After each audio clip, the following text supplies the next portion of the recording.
नमस्कार, स्वदेश न्यूज की खास पेशकश देख रहे हैं आप। आपके साथ में हूं प्रशंसा। कृषि और कृषि से जुड़े लोगों की आय बढ़ाने के प्रयास मध्य प्रदेश के मुख्यमंत्री डॉक्टर मोहन यादव द्वारा किए जा रहे हैं। इसी क्रम में मध्य प्रदेश के मुख्यमंत्री डॉक्टर मोहन यादव ने राज्य के किसानों को एक बड़ा तोहफा दिया है। सीएम ने ऐलान किया है कि यहाँ के किसानों को कृषि आधारित इंडस्ट्री पर 50% तक की सब्सिडी मिलेगी। मुख्यमंत्री ने कहा है कि प्रदेश के किसानों को कृषि आधारित उद्योग लगाने के लिए प्रोत्साहित किया जा रहा है। कृषि उद्योग समागम मेले भी लगाए जा रहे हैं। प्रदेश में कृषि आधारित उद्योग लगाने वाले किसानों को 50% तक की सब्सिडी दी जाएगी। कृषि उद्योग से जुड़े रोजगार परक कारखाने बनाएंगे, जहां काम करने वालों को 5,000 रुपए महीने भी दिए जाएंगे। सरकार की इस पहल से न सिर्फ रोजगार के अवसर बढ़ेंगे, बल्कि इससे किसानों की जिंदगी भी बेहतर होगी। बता दें कि कृषि आधारित उद्योग अर्थव्यवस्था के लिए बेहद महत्वपूर्ण है, क्योंकि इनसे न केवल ग्रामीण क्षेत्रों में रोजगार पैदा होते हैं, बल्कि कृषि उत्पादों को प्रसंस्करण करके उनकी कीमत बढ़ाते हैं और घरेलू बाजार और निर्यात के लिए तैयार माल प्रदान करती हैं। ये उद्योग बड़ी संख्या में लोगों को रोजगार देते हैं, जिससे ग्रामीण क्षेत्रों में जीवन स्तर में सुधार होता है और गरीबी कम होती है। कृषि आधारित उद्योगों के विकास से ग्रामीण क्षेत्रों में आर्थिक गतिविधियों को बढ़ावा मिलता है, जिससे समग्र आर्थिक विकास में योगदान होता है। कृषि आधारित उद्योग ग्रामीण विकास, रोजगार सृजन, आर्थिक विकास और विदेशी मुद्रा अर्जित करने में महत्वपूर्ण भूमिका निभाते हैं। यहाँ एक बात और खास है कि मध्य प्रदेश देश में खाद्यान्न, दलहन, तिलहन के शीर्ष उत्पादकों में से एक है। पिछले 2 दशकों में मध्य प्रदेश के कृषि क्षेत्र में तेजी से विकास हुआ है। ऐसे में कृषि आधारित उद्योगों को बढ़ावा मिलने से न केवल प्रदेश की उन्नति होगी, बल्कि यहाँ के अन्नदाता का जीवन स्तर भी सुधरेगा। अब मुख्यमंत्री के इस ऐलान ने किसानों के चेहरे पर खुशी ला दी है। सब्सिडी मिलने से खेती को और भी ज्यादा बढ़ावा मिलने वाला है और प्रदेश में कृषि आधारित उद्योगों में सूती वस्त्र उद्योग, खाद्य प्रसंस्करण उद्योग, डेयरी उद्योग और गन्ना उद्योग प्रमुख हैं। इन कृषि आधारित उद्योगों का विकास राज्य की अर्थव्यवस्था को मजबूत करने में महत्वपूर्ण भूमिका निभाता है। तो देखिए, इसी मुद्दे पर चर्चा को आगे बढ़ाएंगे, लेकिन उससे पहले कुछ प्रतिक्रियाएं आई हैं, वो आपको सुनाते हैं। निर्णय कर रहे हैं कृषि आधारित उद्योग लगाने के लिए।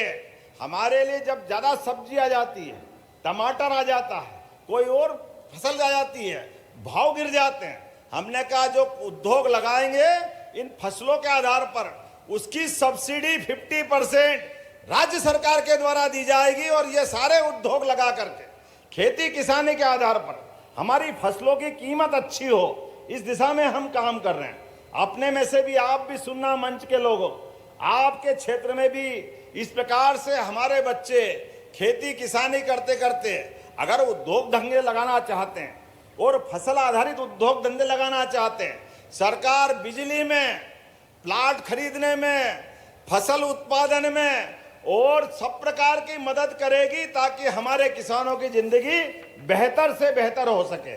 केवल इतना ही नहीं, और आगे बढ़ते हुए खेती से कारखाना और कारखाने से रोजगार, बेरोजगार के लिए, गरीबों की जिंदगी अच्छी करने के लिए ऐसे रोजगार परक जो कारखाने लगाएगा उसको हमारी जैसे लाडली बहनों को घर बैठे पैसे देते हैं, किसान भाइयों को किसान सम्मान निधि देते हैं, ऐसे किसान, गरीब और बाकी लोग अगर कारखाने में काम करेंगे अलग से समय पे, तो 5,000 रुपया महीना कारखाने में रहने के, काम करने के सरकार के माध्यम से देना शुरू कर रहे हैं हमारे किसानों की जिंदगी अच्छी करने के लिए। देखिए, भारतीय जनता पार्टी की डॉक्टर मोहन यादव जी की सरकार मध्य प्रदेश के कल्याण के लिए, विकास के लिए, किसानों के कल्याण के लिए प्रतिबद्ध है, समर्पित है। और मध्य प्रदेश में किसानों के लिए अन्नानाम पते नमः, क्षेत्राणाम पते नमः, अन्न के पति की जय हो, क्षेत्र के पति की जय हो, स्वामी की जय हो, तो उसको मानते हुए कृषि धन्या कृषि मेधा के मंत्र को पालन करते हुए जीवनम कृषि, तो उस पर आधारित मुख्यमंत्री जी कृषि संवर्धन के लिए हर एक स्टोन को टर्न कर रहे हैं। और यही कारण है कि कृषि की जो विकास दर है, लगभग 20% की विकास दर मध्य प्रदेश की कृषि की बनी हुई है, सर्वाधिक विकास दर है। और जिस प्रकार से मध्य प्रदेश ने कृषि के उत्पादन में आयाम स्थापित किए हैं, जहां 150 लाख टन मैट्रिक टन का उत्पादन होता था खाद्यान्न, आज वह लगभग 700 लाख मैट्रिक टन के आसपास हो गया है। बहुत बड़ी उपलब्धि है। और उसी से कृषि से संबंधित जो भी उद्योग लगाए जाएंगे उनको सब्सिडी भी दी जा रही है। 1.5 दर्जन से ज़्यादा उद्योग नीतियां बनाई गई हैं। खाद्य सब्सिडी भी दी जा रही है। साथ साथ जो कारखानों में काम करेंगे उनको कुछ राशि प्रतिमाह भी सरकार देगी। सरकार में ये जो सब्सिडी लेने का मामला है, ये इतनी टेढ़ी खीर हो चुका है कि इसमें लगभग आधा पैसा आपको बतौर घूस देना पड़ता है। इसलिए ऐसे अनेक घोटाले उजागर हुए हैं जहां कोई निर्माणी इकाई नहीं बनाई गई है, इसके बावजूद भी उन पर लोन हुए हैं और उसकी सब्सिडी भी जारी कर दी गई है। एक बात। दूसरी बात जो उनका ये कहना है कि जो 5,000 रुपए की हम राशि उन उद्योगों में काम करने वालों के लिए देंगे, तो ये एक गाल बजाने वाली बात है। आज तक हमने जमीन पर ऐसा एक भी मजदूर नहीं देखा है जिसको सीधे तौर पर शासन से स्टाइपेंड मिल रहा हो। यदि वो मिल भी रहा है तो हो सकता है कि वो भाजपा के कार्यकर्ताओं के खाते में सीधा आता हो। उद्योगों के नाम पर ये सरकार पूरी तरह फेल है। 11 साल का ये रिकॉर्ड है कि पूरे भारत में जो निर्माण की दर है, जो औद्योगिक विकास की दर है, वो 0 से नीचे। तो देखिए, मध्य प्रदेश की मोहन सरकार लगातार कृषि के क्षेत्र में नवाचार कर रही है। कोशिश यही है सरकार की कि कैसे किसानों की आय दोगुनी हो सके, किसानों की जो खेती है उसका लाभ किसानों को मिल सके और उसकी आय दोगुनी हो। अन्नदाता क्योंकि उन्नत होंगे तो प्रदेश भी जो है उन्नति की ओर बढ़ेगा। यही सोच है सरकार की और इसी के तहत लगातार काम किया जा रहा है। सरकार ने एक बड़ा ऐलान किया है कि अगर कृषि आधारित उद्योग किसानों के द्वारा लगाए जाते हैं तो उनको 50% सब्सिडी सरकार की तरफ से दी जाएगी। लेकिन क्या सोच है सरकार की, कितना ये आसान है, उद्योगपति क्या सोचते हैं इसके बारे में, सरकार का ये जो ऐलान है कैसे धरातल पर उतरेगा, इसी को लेकर चर्चा को आगे बढ़ाएंगे। दो मेहमान हमारे साथ जुड़ गए हैं। बीजेपी प्रवक्ता प्रियंका दुबे जी हमारे साथ जुड़ गई हैं। प्रियंका जी, बहुत स्वागत है आपका। इसके साथ ही उद्योगपति दीपक भंडारी जी भी हमारे साथ जुड़ गए हैं। सबसे पहला रिएक्शन प्रियंका जी आपसे ही मैं चाहूंगी। लगातार हम देख रहे हैं मोहन सरकार कृषि के क्षेत्र में नवाचार कर रही है, किसानों को आगे बढ़ाने की सोच के साथ काम कर रही है। अब ये जो बड़ा ऐलान सरकार ने किया है कि कृषि आधारित उद्योगों को अगर स्थापित करेंगे किसान तो 50% सब्सिडी दी जाएगी, कैसे ये संभव हो पाएगा, धरातल पर इसका कितना असर देखने को मिलेगा और क्या वाकई लग रहा है क्या सिर्फ सब्सिडी देने से जो उद्योग हैं वो स्थापित हो जाएंगे मध्य प्रदेश में? कैसे किसानों को प्रोत्साहित करेगी सरकार? नमस्कार जी। वर्ष 2024-25 को हमने उद्योग वर्ष के नाम से स्थापित करने का संकल्प लिया है, जिसमें पूरी कोशिश ये की गई है कि हम हमारे परंपरागत उद्योगों के साथ कृषि जो हमारे क्षेत्र की रीढ़ मानी जाती है, इसको व्यावसायिक किस तरह से बनाया जाए, पारंपरिक खेती जो होती है उसको छोड़ करके व्यापारिक खेती की ओर और उसको उद्योग के तौर पे किस प्रकार से हम लोग उपयोग कर सकते हैं, इसके लिए बार बार अलग अलग है वो ऑर्गेनाइज किए गए हैं।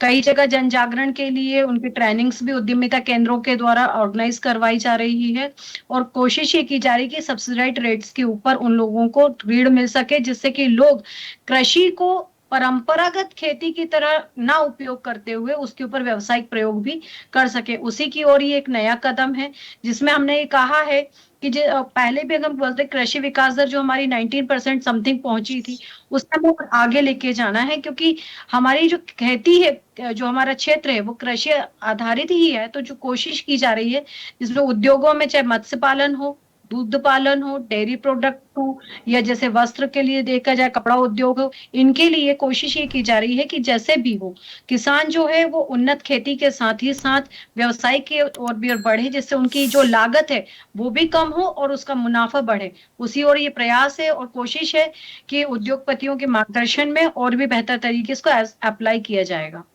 ठीक है दीपक जी, आवाज पहुंच पा रही है आप तक? हाँ, मेरी आवाज आपको आ रही है? जी। सवाल मेरा ये रहेगा सर आपसे, जिस तरीके से सरकार लगातार कोशिश कर रही है कृषि के क्षेत्र में कुछ ना कुछ बदलाव लाने की, नए नए नवाचार किए जा रहे हैं। अब कृषि आधारित उद्योग अगर स्थापित किए जाएंगे किसानों की तरफ से तो उनको 50% सब्सिडी के तौर पर सरकार देगी।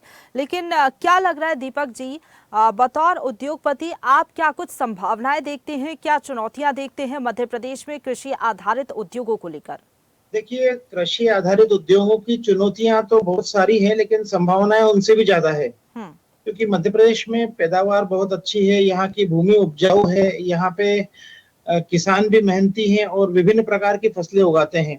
और अभी जैसे कि गवर्नमेंट प्रोत्साहन दे रही है कि आप एक ही खेत में अलग अलग प्रकार की अदला बदली करके आप फसलें उगाइए, जिससे आपको और ज्यादा प्रोडक्टिविटी मिलेगी। कुछ शहरों को छोड़ दिया जाए जो बड़े शहर हैं, उसके अलावा जो काफी ऐसी भूमि है जो कि अनुपजाऊ है, वहां पे आप कृषि आधारित उद्योग यदि लगाते हैं तो उद्योगों को भी फायदा होगा, और कृषि जहाँ पे उपजाऊ भूमि है वहां पर की जाए। 50% सब्सिडी जो दी जा रही है उसका मैं स्वागत करता हूँ, क्योंकि जो दूसरे उद्योग हैं उनको ये कैपिटल सब्सिडी अभी 40% दे रहे हैं, तो 10% एक्स्ट्रा मिलेगी तो लोग उत्साहित होंगे इस क्षेत्र में आने के लिए। दूसरी बात यह है कि 5,000 रुपए की जो आप खबर इसमें चला रहे हैं कि महीने जो कर्मचारी उनको दिए जाएंगे, यदि ये वास्तव में दिए जाते हैं तो बहुत अच्छी बात है, क्योंकि इससे उद्योगों पर बोझ भी कम होगा और जो कर्मचारी हैं उनको इस उद्योग से जुड़ने का एक लालच मिलेगा। इंदौर में सर्वाधिक खेती सोयाबीन की होती है, गेहूं की होती है। इसके अलावा मध्य प्रदेश में दूसरी उपजें हैं वो भी होती है,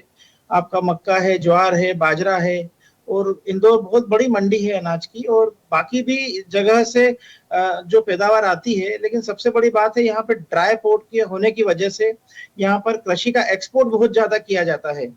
और जैसे कि अभी ओडीओपी सरकार ने चालू किया था कि 1 डिस्ट्रिक्ट 1 प्रोडक्ट्स, तो इसमें 1 डिस्ट्रिक्ट मेनी प्रोडक्ट्स में कृषि की बहुत सारी ऐसी उपजें हैं जिनको हम लोग अपना कर एक्सपोर्ट बढ़ा सकते हैं, जिससे विदेशी मुद्रा की आय अर्जित की जा सकती है।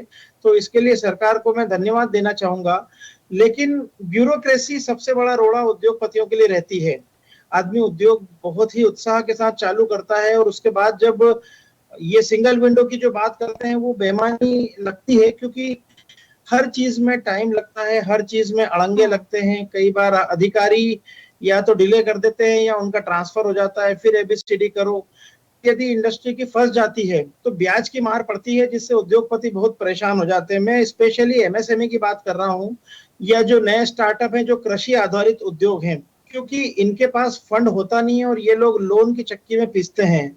जो बड़ी कंपनियां हैं वो तो इक्विटी पे काम करती है, तो शेयर होल्डर्स का पैसा रहता है, तो उनको कोई इतनी तकलीफ नहीं आती, क्योंकि वो तो इन्वेस्टमेंट इसीलिए करते हैं कि उनके पास एक्स्ट्रा पैसा पड़ा हुआ है। लेकिन ये चीज इन्वेस्टर्स छोटे उद्यमियों को अवेलेबल नहीं होते हैं, इसलिए या तो वो घर की पूंजी लगाते हैं या फिर लोन लेते हैं। आज हमारा सरकार से यह भी कहना है कि ग्वालियर में जो इंक्यूबेशन सेंटर लगाया गया है कृषि आधारित उद्योगों के लिए, जब लगाया था हमने उस समय भी सरकार को धन्यवाद दिया था और उनसे मांग की थी कि आप ऐसा इंक्यूबेशन सेंटर इंदौर में क्यों नहीं लगाते हो, क्योंकि इंदौर में सबसे ज्यादा एक्सपोर्ट होता है नमकीन का, विश्व प्रसिद्ध नमकीन है। आज ऐसे कई ब्रांड है जो इंदौर में बनाए जा रहे हैं और दुनिया के कई देशों में बेचे जा रहे हैं, चाहे वो आलू की चिप्स हो, चाहे वो दुनिया भर के अलग अलग प्रकार के नमकीन हो। आप भी जानते हैं, मैं नाम किसी ब्रांड का नहीं लूंगा, लेकिन सबसे ज्यादा जब यहाँ पे काम हो रहा है तो इंक्यूबेशन सेंटर यहाँ होना चाहिए। उससे स्किल डेवलपमेंट पे काम किया जाएगा, नए बच्चों को उसमें जोड़ा जाएगा, कृषि की लागत को घटाया जाएगा। सही बात आप कह रहे हैं। जो आपकी मांगे हैं उद्योगपति की, जो प्रमुख मांगे होती हैं धरातल पर अगर हम देखते हैं तो कुछ समस्याएं जरूर होती हैं। जो मांगे होती है उसके अनुरूप शायद तक कुछ चीजें नहीं हो पाती। प्रियंका जी, आप क्या कहेंगी? जो बातें दीपक जी ने कही हैं, इन मांगों पर कब ध्यान दिया जाएगा? क्योंकि जो एक एक्सपोर्ट की बात वो कह रहे हैं कि इंदौर में तमाम प्रोडक्ट्स बनाए जाते हैं, अगर उनका एक्सपोर्टेशन ठीक तरीके से होता है तो इसका लाभ मिल पाएगा। साथ ही साथ एक जो प्रोसेस की वो बात कर रहे हैं कि नए उद्योगों के लिए लाइसेंसिंग प्रोसेस और सिंगल विंडो सिस्टम की बात भले ही सरकार कर रही है, लेकिन टाइम टेकिंग बहुत ज़्यादा हो जाता है ये प्रोसेस। डेफिनेटली मैं दीपक भाई से पूरी तरह से सहमत हूँ कि ग्राउंड रियलिटी पे कुछ चीजों का अप्लाई करना थोड़ा सा टफ होता है, जिसका सबसे पहले तो जो प्रॉब्लम होता था वो हमारा बेसिकली हमारा सबसे बड़ा जो ड्रॉबैक होता था वो इंफ्रास्ट्रक्चर की जो कमी होती थी, जिसको रेक्टिफाई करते हुए गवर्नमेंट हमारी आगे बढ़ी है।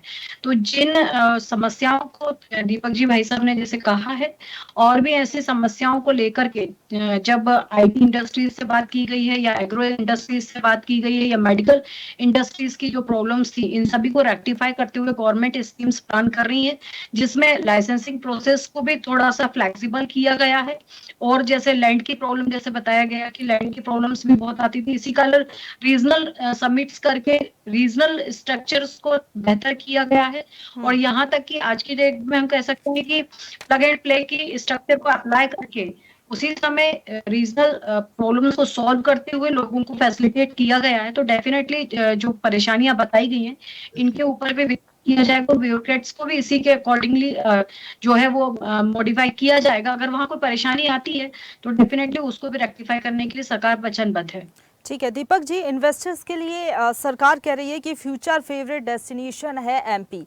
क्या लग रहा है वाकई जो सरकार ये कह रही है इन्वेस्टर्स के लिए इतना ज़्यादा पसंदीदा है क्या Madhya Pradesh? Regional investor summit भी लगातार आयोजित कर रही है, नरसिंहपुर में फूड प्रोसेसिंग पार्क बनाया जा रहा है सरकार की तरफ से। क्या लग रहा है इन सब का कितना फ़ायदा मिलेगा और जो कृषि आधारित उद्योग हैं क्या वाकई इससे बढ़ावा मिलेगा आने वाले समय में? देखिए, प्रियंका जी ने जो बताया मैं उससे सहमत हूँ। और प्रशंसा जी, आप भी जानते हैं कि मध्य प्रदेश में काफी संभावनाएं हैं, लेकिन ये लैंड लॉक स्टेट है, यहाँ पर कोई समुद्र तट खुद का नहीं है। हम सरकार से कई बार मिले भी हैं, हमने बोला कि एक ऐसा कोई पोर्ट हमको दीजिए यहाँ के स्मॉल स्केल या इंडस्ट्रीज को, कि जो सीधे यहाँ से निर्यात कर सके। क्योंकि अगर प्रदेश का खुद का एक पोर्ट होता है, आप देखिए आज तमिलनाडु की ग्रोथ कितनी ज्यादा है, कर्नाटका की ग्रोथ कितनी ज्यादा है, इवन गुजरात तो पोर्ट में शुरू से था कि बंदरगाह गुजरात के सबसे समृद्ध माने जाते थे। उसके बावजूद जितने भी समुद्र तटीय बंदरगाह वाले जो स्टेट हैं, उनको इंपोर्ट एक्सपोर्ट का फायदा बहुत मिलता है, वो चीज हमारे यहाँ नहीं मिल पाती है। दूसरी बात, इंटरनेशनल एयरपोर्ट आज भी इंदौर में बन चुका है, लेकिन क्या फ्लाइट चलती है? 1 या 2 फ्लाइट चलती होगी इंटरनेशनल, वो भी हफ्ते में 1 या 2 बार। तो ऐसे तो कोई इन्वेस्टर आने वाला नहीं, कोई पैदल तो चल के आएगा नहीं। और दूसरी बात, अगर इन्वेस्टर नहीं आएगा तो निवेश नहीं आएगा। सरकार अपना पैसा लगाएगी या सरकार उधार लेकर पैसा लगाएगी, तो उससे कोई प्रदेश में बहुत ज्यादा खुशहाली या बहुत ज्यादा समृद्धि तुरंत आने वाली नहीं है। लेकिन यदि जो पूरा विश्व का जो पैसा है अगर वो यहाँ पे आता है, क्योंकि हमारे पास लैंड बैंक बहुत है, हमारे पास स्किल्ड वर्कमैनशिप भी है, लेकिन पूंजी की उपलब्धता हमेशा से एक स्केर्सिटी बनी रही है। तो अगर हमें पूंजी चाहिए तो हमें एक इंटरनेशनल प्रॉपर तरीके से एयरपोर्ट बनाना पड़ेगा, जहां पे सारी फैसिलिटी। आज देखिए हैदराबाद एयरपोर्ट कितना अच्छा है, मैं हमेशा ट्रेवल करता हूँ, मैं उससे तुलना करता हूँ इंदौर एयरपोर्ट की। हम ये सारी बातें करते हैं, आज नोएडा में जेवर इतना बड़ा एयरपोर्ट क्यों बनाया? वो जानते हैं कि अगर ये बनाएंगे तो समृद्धि उत्तर प्रदेश में आएगी। आज दूसरे राज्यों में जहां जहां एयर कनेक्टिविटी है या वाटर कनेक्टिविटी है, वहां बहुत तेजी से पूंजी निवेश होता है, क्योंकि जो भी वर्ल्ड वाइड इन्वेस्टर्स होते हैं वो किसी एक कंट्री में नहीं है। चाहे वो यूरोप की बात कर लो, जापान की, साउथ ईस्ट एशिया में कई ऐसे देश हैं जो आज की तारीख में उनकी पर कैपिटल इनकम इंडिया से ज्यादा है। मैं अमेरिका को तो एक्सेप्शन मान रहा हूं, लेकिन उसके बावजूद विश्व के विभिन्न देशों में हम देखें तो ये सारी चीजें एक बहुत ही महत्वपूर्ण स्तर पे काम करती है। तो सरकार इस बारे में सोचे तो अपने आप एक ऑटो मोड में इंडस्ट्री आगे बढ़ेगी और ऑटो मोड में सारा डेवलपमेंट होगा। ठीक है प्रियंका जी, क्या कहेंगे एक जो एयर कनेक्टिविटी की एक जो प्रॉब्लम है मध्य प्रदेश में, जो दीपक जी ने कही, इस ओर क्या ध्यान दे रही है सरकार? क्योंकि इन्वेस्टर्स तभी आएंगे जब कनेक्टिविटी बेहतर होगी। जी, इस बात को कनेक्ट करते हुए मैं दीपक जी भाई साहब की शायद बात हमसे पहले माननीय मोदी जी तक पहुंच गई थी। तो एयर कनेक्टिविटी ये मैं मान सकती हूँ कि अभी तो डोमेस्टिक स्टार्ट की गई, सतना और दतिया में भी टूरिज्म के हिसाब से कहिए या दूसरे भी तरीके से कहिए, एयर कनेक्टिविटी नेविगेशन में कार्य शुरू किया जा चुका है और उसको और बेहतर बनाने के लिए भी सरकार अग्रसर है। तो डेफिनेटली आप जैसे इंडस्ट्रीज की आवाज जो है वो गवर्नमेंट सुन भी रही है और उसके ऊपर कार्य कर भी रही है, जिसका उदाहरण अभी आप 31 तारीख हैं कि मोदी जी ने 2 एयरपोर्ट्स का उस समय फिर से लोकार्पण और शिलान्यास शुरुआत की है। रीवा हो चाहे और भी जगह हो, लोगों को ये भी आश्चर्य लगा था कि इन जगह पर डोमेस्टिक एलायंस की आवश्यकता क्या है, परंतु आप जैसे ही शायद विद्वानों की जो बात है गवर्नमेंट तक पहुंची है और उसके ऊपर गवर्नमेंट ने काम करना भी शुरू किया है।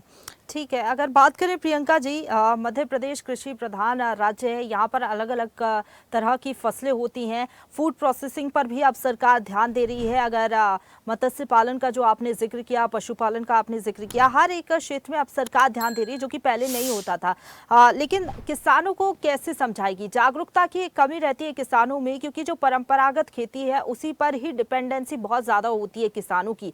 तो ऐसे में किसानों को ये बताना, समझाना कि आप उद्योग लगाइए कृषि से आधारित, सरकार आपको पूरी मदद करेगी और इससे आपको लाभ भी होगा, ये बातें किसानों तक कैसे पहुंचेगी? देखिए, अवेयरनेस प्रोग्राम चाहे जिला उद्योग केंद्र के माध्यम से हो, कृषि विज्ञान के माध्यम से हो या फिर दूसरे मीडियम्स हो, कंटिन्यूअसली चाहे एनजीओज हो, इनको हायर करके रेगुलर चल रहे हैं। परंतु ये इच्छा शक्ति की भी बात होती है, लोगों की खुद की सोच की भी बात होती है। हाँ, रिस्क बेयरिंग कैपेसिटी भी कुछ चीजों में मायने रखती है। तो सरकार अपने स्तर पे प्रयास कर रही है और जन जागरण करने के लिए, लोगों को मानस तैयार करने के लिए उद्योगपति भी इस चीज पे कार्य कर रहे हैं। तो डेफिनेटली जो भी होगा वो मध्य प्रदेश के लिए आगामी ये वर्ष महत्वपूर्ण भी होगा। और मेरे ख्याल से जिस हिसाब से आज बात हुई है 50% सब्सिडी की, तो डेफिनेटली इसके फायदे किसानों को भी समझ में आएंगे, तो रिजल्ट्स मेरे ख्याल से बहुत अच्छे निकल के आएंगे। ठीक है दीपक जी, मध्य प्रदेश की अगर बात करें तो चीनी उद्योग की बहुत ज़्यादा संभावना है, क्योंकि नरसिंहपुर में अगर देखें गन्ने का उत्पादन बहुत ज़्यादा होता है, अलग अलग तेलों का उत्पादन होता है। इसके साथ ही डेयरी उद्योग की बात करें तो इसको लेकर भी बहुत ज़्यादा संभावनाएं हैं। तो क्या लग रहा है आपको, अगर इन फसलों को लेकर, अलग अलग फसलों को लेकर या फिर अलग अलग जो प्रोडक्ट्स हैं डेयरी के, इनको लेकर अगर आने वाले समय में इन्वेस्टर्स जो है रुझान दिखाते हैं, इसके साथ ही इससे जुड़े हुए अगर उद्योग स्थापित किए जाते हैं तो वाकई एक बड़ा बदलाव देखने को मिलेगा इस क्षेत्र में? देखिए, मैं पहले तो आपके जो पूर्व में आपने प्रश्न किया था प्रियंका जी से, उसका मैं थोड़ा सा एक अपनी तरफ से एडिशन देना चाहूंगा।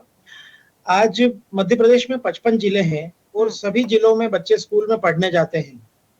तो क्यों ना हम बच्चों को कृषि आधारित एक अलग से कोर्स कराएं, जिनकी इच्छा हो इस क्षेत्र में आने की, स्कूल में शुरू करें। उसके अलावा 10th होने के बाद यदि वो ITI में जाते हो, 10+2 जो बोलते हैं कि यार ITI में स्किल डेवलपमेंट सिखाया जाता है, बच्चों को डायरेक्ट इंडस्ट्रियल ट्रेनिंग दी जाती है। तो यदि अगर वहां पर इस प्रकार के कृषि आधारित स्किल डेवलपमेंट के हम कोर्स चलाए जाए और उस पर भी बच्चों को प्रोत्साहन दिया जाए, उस पर बच्चों को मतलब फीस माफ की जाए, या बच्चों को ऐसा कुछ समझाया जाए कि इससे उनका भविष्य उज्जवल है, तो सरकार का आधा काम तो ऐसे ही सॉल्व हो जाएगा। मैंने इंक्यूबेशन सेंटर का इसलिए बोला था इंदौर में, क्योंकि इंक्यूबेशन सेंटर लोन भी देता है, अच्छे स्टार्टअप होते हैं तो उनको फंडिंग भी कराता है। इसके अलावा गवर्नमेंट फंडिंग के अलावा जो एंजल इन्वेस्टर्स होते हैं या जो वेंचर फंड होता है, वो भी स्टार्टअप को, कृषि आधारित स्टार्टअप को डायरेक्ट फंड अवेलेबल करा सकते हैं। मैंने इसलिए इंक्यूबेशन सेंटर बोला था। और जैसा कि आप गन्ने के व्यवसाय की या जो शुगर इंडस्ट्रीज की बात कर रहे हैं, या आपने एक और कौन सा इंडस्ट्री बोला था? तेल उद्योग की भी बात मैंने की थी, इसके साथ ही डेयरी उद्योग। तेल उद्योग का तो मेरा यह मानना है, मतलब ये मेरी व्यक्तिगत सोच हो सकती है, क्योंकि जैसे ये बड़ी इंडस्ट्रीज लगती हैं, इसमें रिफाइनरीज भी लगती है, उसके अलावा काफी सारे कर्मचारियों को इसमें रोजगार दिया जा सकता है। तो अभी सबसे ज्यादा जो सहकारिता अधिनियम में चेंजेस हुए हैं, तो जो सहकारिता में जो कार्य हो रहा है, जैसे हम अमूल का, आपने डेयरी का भी बोला था शायद, तो हम अमूल डेयरी का भी देख रहे हैं कि वो भी सहकारिता में ही शुरू किया गया था और आज विश्व की सबसे बड़ी डेयरी वो बन चुकी है, जिसने एक श्वेत क्रांति इंडिया में पैदा की थी। तो अगर इस प्रकार से श्वेत क्रांति एक राज्य गुजरात के द्वारा पूरे भारतवर्ष में चालू की जा सकती है, और वो भी आज से 50 साल पहले, तो क्यों ना हम आज वर्तमान परिप्रेक्ष्य में उसी सहकारिता को लेकर नए उद्योगों का विकास किया जाए, जो कि सहकारिता से ही कृषि आधारित हो। डेयरी पे भी काम किया जा सकता है, शुगर इंडस्ट्रीज पे भी काम किया जा सकता है, और इसी प्रकार के जो बड़े मतलब ऑयल बिजनेस भी हो या और कोई दूसरे जो फूड प्रोसेसिंग का आपने जैसे जिक्र किया था, तो वो बहुत कुछ किया जा सकता है। क्योंकि यहाँ पर नर्मदा नदी की मतलब बड़ी कृपा है। आज मां नर्मदा पानी भी पिलाती है, उद्योगों को भी देती है, कृषि में भी सिंचित का उसका फायदा मिलता है। तो हम पूरी तरह से उसका दोहन भी कर पाएंगे और उससे रोजगार वृद्धि के साथ औद्योगिक विकास में भी हम आगे बढ़ पाएंगे। ठीक है प्रियंका जी, एक आखिरी रिएक्शन आपका।